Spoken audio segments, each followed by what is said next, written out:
I'm sure you saw it on Friday night. MMA Guru and Sarukian grappling as part of a stream they were doing with Aiden Ross. You can read the clip here from Home of Fight. MMA Guru fell 3 times while trying to take down Sarukian for 20K. We'll watch the clip here. There's been a number of MMA analysts kind of chiming in on this, and I think it speaks to a broader topic, which I want to get into in today's video. But first, let's watch this clip here with Armin and Guru. If you've seen it already, you can just fast forward this about a minute, but we'll watch it right here. Yeah. Go. I just started. Go. Come on, Guru. This fucking grip strength that he's got. And obviously Guru a lot bigger than Armin, right? Guru's probably over 200 pounds. He's like 6 foot, I don't know, 4 around there. Armin's like 5'7". Armin's shorter than I am. 40 seconds. Even 10 minutes, brother. That's crazy. Grab his head, dude. Let me get on a single at least. What are you talking about?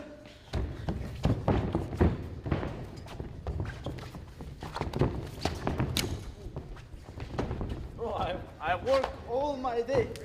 20 seconds. Fuck, that was so close. 15. 10. 9. 8. 7. 6. 5. 4.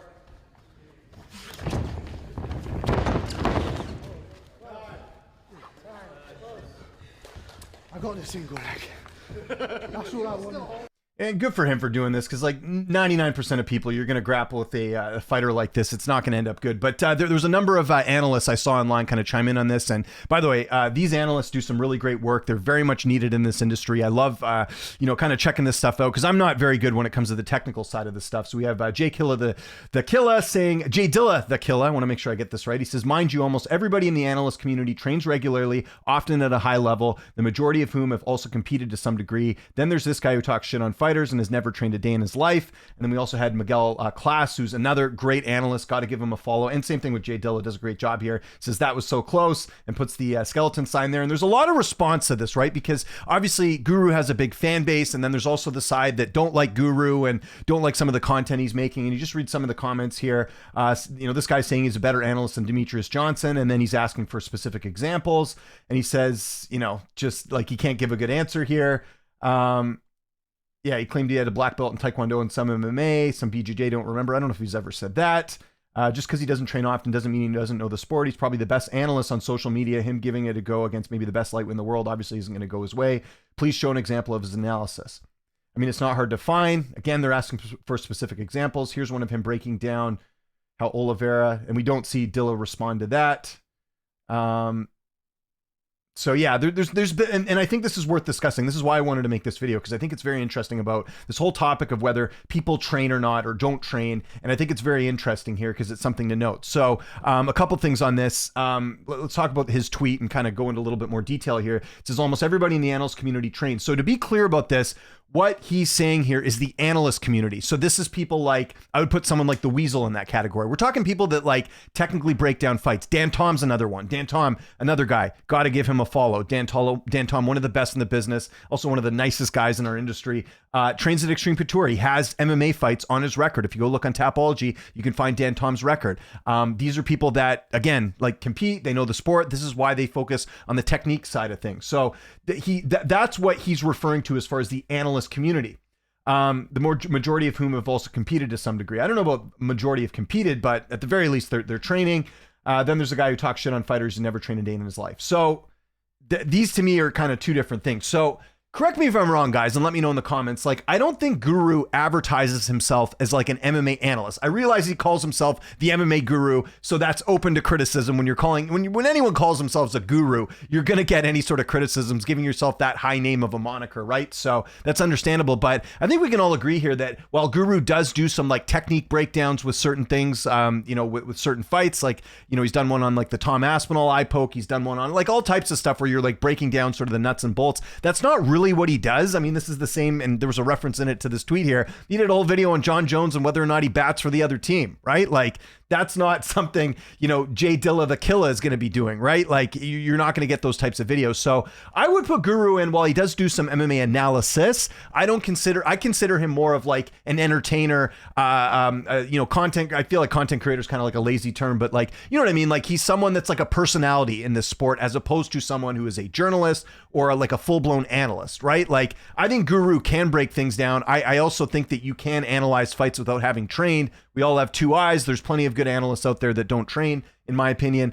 So these are things that, you know, I think are, you know, need to be pointed out here, because I don't think Guru bills himself as like, I'm the best MMA analyst out there. I think he's talking about being the best MMA personality. And I think people are right. He does have good takes. Demetrius Johnson has even come out and said that some of the takes that Guru's had, you know, are good, but that doesn't necessarily mean that he's great at like breaking down the technical side of fights. So I think they're almost arguing two different things here. But I do hear this a lot from people being like, you don't train, you don't know what you're talking about. And let me just state this for the record, from my perspective. I think if you are strictly becoming an analyst, or you're someone that wants to just talk technically about fights, I think you absolutely need to train. I think that's mandatory. That's why you will never hear me on my channel talk about how I'm a great analyst, or I'm great at picking fights, or any of this stuff. I do the opposite. And yet I still get people giving me flack about certain things, but it's like, I know that I'm not the best in that area because I do not train. If you wanted to call me a bad hockey analyst, I would get offended by that, because I played hockey my whole life. I coach hockey. I know hockey very well, in and out.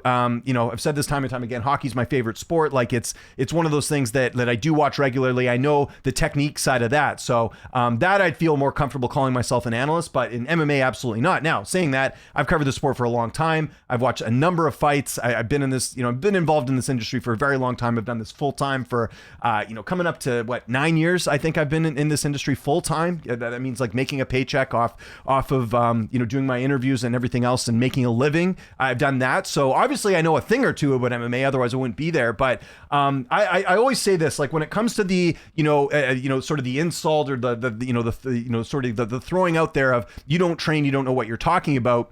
I think that only applies to analysts. I think if you're just like an average person who wants to watch the sport, cover the sport, I don't think you need to train. It would be better if you did, but I don't think it's like a requirement to go in here. And I'll throw this a different way, because I often hear people being like, you know, with what I do, they'll say, hey, you don't know what you're talking about. You don't train, you know, you're not a good interviewer. It's like, okay, well, let me flip this a different way.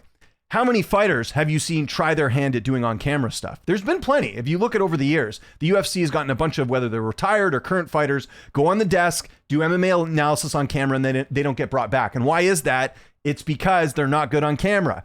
So just because you know a lot about fighting doesn't mean you're a good interviewer or presenter. Do you know what I mean? So it's like, I went to school for broadcasting. I learned how to like do all this stuff that I'm doing right here, right? So all that ties into why I'm able to do what I do. But that has nothing to do with whether I train or not. Again, would it be better if I train? Yes, but it's not like a prerequisite to do what I'm doing right here. So that's something to kind of put in mind as well. And so, you know, again, there is sort of a key thing here as well that I think is interesting. There's a guy who talks a lot of crap on fighters and never trained a day in his life. This is what's going to happen. Like if you are the guy, and Guru does this, and I see a lot of fans run cover for him and say, oh, he's not hating, he's just trying to be funny. Like you have a 10K bounty on Mario Batista. That's, you know, that's hate content, right? I mean, he's even admitted himself, Guru. He did an interview recently on the Overdogs podcast talking about how, like, you know, he doesn't want to be around in public too much with certain fighters because they would probably, you know, I don't know about physically assault him, but do something bad to him, right? Because he has, like, even Guru acknowledges that he's crossed the line, you know, in a lot of cases when it comes to some of the stuff that he said, when it comes to the hate content. So I get where this analyst is coming from, because it's like, here's a guy who's mocking fighters, Guru is, and then he can't even stop a takedown from you know, a professional fighter, right? Or not stop a takedown, but get taken down, right? So I think he's justified in that, and that's something that I think people have to realize with this type of content, with the hate content, is that you can talk about how they're, you know, I hear this a lot, they're speaking the truth, when that's really just code in a lot of cases for like hating on a fighter. A lot of people love that content. I've talked about this before. That's the most popular content on the MMA YouTube side of things, is the hate content. That's what sells the most. But the flip side of this is you're going to get someone who doesn't look that great when they're trying to do any sort of grappling or wrestling. that's the other side of it. I mean, you're rarely going to find someone that's like a high level martial artist that can go in there and actually, do something like this with Armin and then be able to talk as much crap as you can. You just don't see that too often, because I think a lot of these guys, they've been in the gym, they know, hey, it's not that easy, it's not that simple when it comes to how fighters, look good in the cage and all that. So again, I think we're kind of talking about two different things. I get where he's coming from, because I'm not a fan of this either. I don't like anyone shitting on fighters when you don't even train. It's like, you're saying this type of content or these types of comments, and it's crossing a line, but you won't even get in there and train yourself. And again, like, I don't think Guru, like, he doesn't look like unathletic or anything like that. I think he looks actually in fairly good shape, but it's just another level when you actually know how to train. So I get the frustration on that level. And then the other thing I'll mention too in this is, like, let's be honest, what's the most popular content? I just said it there. It's hate content. A lot of these analysts, like Miguel, like JDK here, they do some amazing work. Is that stuff as popular as the hate content? It's not. And that's where we're heading in the sport. So I get the frustration on that end, where you see someone like Guru, who's, one of the most successful, if not the most successful content creator in the space, and he's making money off kind of, mocking, hating fighters and stuff. And then you've got guys like this actually putting in like good, positive work, but people don't care about it. And that's really what it boils down to. So I think they're kind of, I think we're kind of talking about two different things. If Guru had come out and said that I am the best analyst in the sport, and I know more than anyone else, and then he shows this, fair enough. It's like the Derek Moneyberg thing, talking about him being a black belt, right? Guy won't even take a competition. That's why people have an issue. If he wasn't running around talking and bragging about the fact that he's a black belt, no one would care that someone gave him his black belt, but it's the fact that he thinks he legitimately got it, and he's doing, and I know that's kind of died down now. I mean, people aren't even talking about Moneyberg anymore, but it's the same sort of thing. It's like trying to take credit for something you did and people can see right through it. Like if Guru had said that he was this, like, again, great analyst and he's better than anyone else,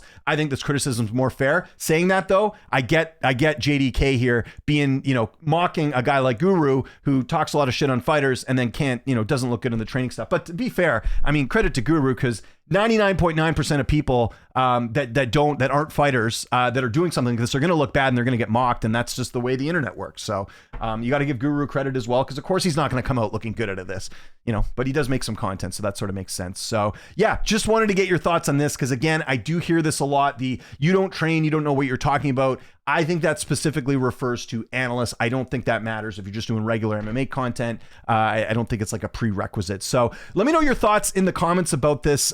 Do you think it's something that, do you think that, it's required for media members to train and know what they're talking about? Again, there's so many people in this industry that don't train. Ariel Helwani doesn't train, right? But he's still considered one of the best interviewers in the game. But Ariel did go to school and, went to a pretty prestigious university and got a journalism degree. And this is why he's, doing what he's doing right now. But yes, if he trained, he would be better at his job, but it's not a requirement. So I always think that's kind of an interesting debate. Do you train? Do you not? So that's kind of what I wanted to talk about here. Follow me on Twitter, TikTok, Instagram, @Lynch on Sports. My name is James Lynch. Thanks so much for watching, and I'll see you next time.